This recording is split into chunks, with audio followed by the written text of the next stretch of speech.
জয় কৃষ্ণকালী মায়ের জয়। এই মায়ের মুখেই শোনা যাক। বল মা, তোর কি স্বপ্ন ছিল সেটা কি পূরণ হয়ে গেল আজকে?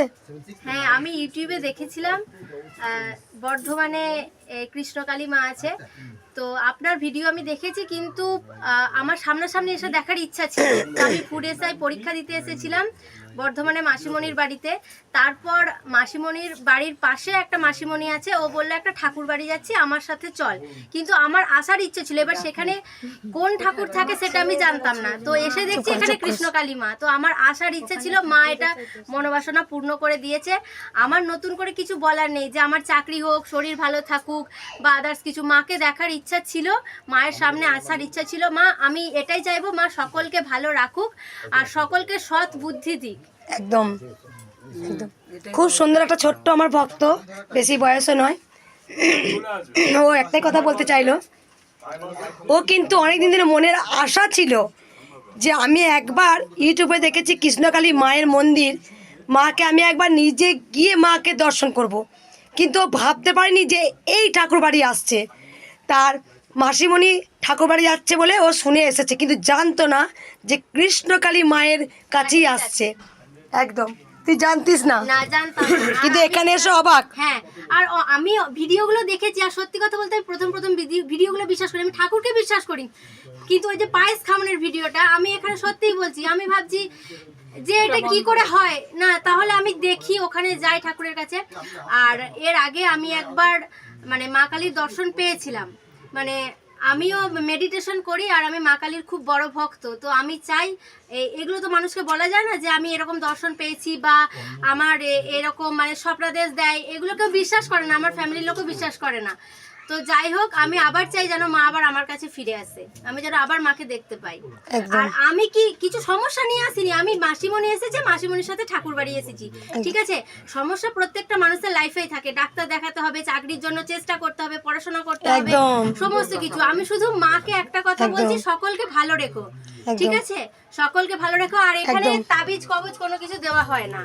এখানে এসে যেটা আমি দেখলাম যে তাবিজ কবজ কোনো কিছু দেওয়া হয় না, আর একটা পয়সাও নেওয়া হয় না, আর একটা প্রসাদও নেওয়া হয় না। আর আমি এখানে এসেছি সত্যি, আমি খালি হাতে এসেছি, আমি এটাও বলছি, আমি এখানে এসেছি আমি খালি হাতে এসেছি, আমি কিছু নিয়েও আসিনি। মাসিমণির সাথে এসেছি, ঠাকুর বাড়ি যাচ্ছে এই হিসাবে এসেছি। কোন ঠাকুর, কোনো বাবা ধর্মরাজ না কোনো মা কালী, আমি কিছুই জানতাম না, এখানে এসেছি।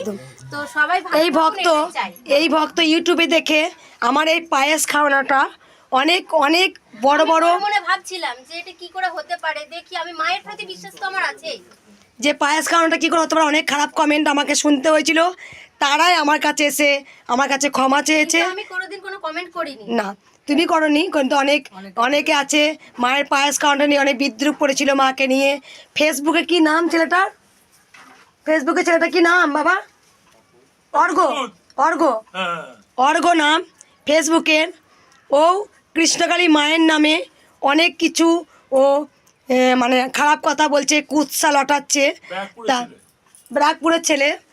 আর আমার ভক্তরা এসে আমাকে দেখালো, আমার ভক্তরা খারাপ কমেন্টে রিপ্লাই দিয়েছিল বলে আমার সেই ভক্তকেও খারাপ কমেন্ট করেছে। ওস্তাদের মার শেষ রাতেই হয়, ভগবানের সঙ্গে লড়ে কখনো কেউ পারেনি আর পারবেও না। ভগবান শ্রী রামকৃষ্ণ ঠাকুর কিন্তু প্রমাণ করতে পারেননি যে মা আছেন, কিন্তু আজকেও তো সবাই বিশ্বাস করেন, শ্রীরামকৃষ্ণ ঠাকুরকে প্রণাম করেন। বাবা খাপাও তাই, বাবা খাপাও তাই, কত মার খেতে হয়েছে, কত মার খেয়েছেন বাবা খাপা। তাই ওনার নাম হচ্ছে অর্ঘ। আর ফেসবুকে অনেক মায়ের খারাপ কুৎসা লটাচ্ছেন। আমি একদিন জানি তার চেতনা হবেই। আমি মায়ের কাছে শুধু বলি যে আমি অভিশাপ করব না, অভিশাপ আমি দেব না, কাউকে আমি অভিশাপ দিই না। শুধু তাকে বলবো তার জ্ঞানের চোখটা খুলিয়ে দে মা, তাকে তুই চেতনা জাগা। মানুষের জন্মালে কি মানুষ হওয়া যায়? তাই আমি সেটাই বলছি, তার মধ্যে তুই মনুষ্যত্ব জাগিয়ে দে কৃষ্ণকালী মা। তার নাম অর্ঘ। কোথায় বাড়ি বললে বাবা? ব্যারাকপুর বাড়ি তার। আর ফেসবুকে আছে, ফেসবুক। তাই আমি ওকে বলবো, যদি তোর ঈশ্বর ভক্ত নাও থাকে তবে মাকে নিয়ে খারাপ কথা বলিস না। তুইও তো এক মায়ের গর্ভে জন্মগ্রহণ করেছিস, আমিও তো একটা নারী রে। তোর একবার দ্বিতীয়তেই বাঁধে না যে তুই মায়ের গর্ভ থেকে হয়েছিস? তুই নারীকে সম্মান দিস না? নারীকে জানি না, যে নারীকে সম্মান দিতে পারে না তাকে মানুষ বলে গণ্য করা যায় না। কারণ তুইও যে এত খারাপ কথা বলছিস, সেই বুলিটা কিন্তু তোর মায়ের গর্ভ থেকেই তোর বুলিটা ফুটেছিল।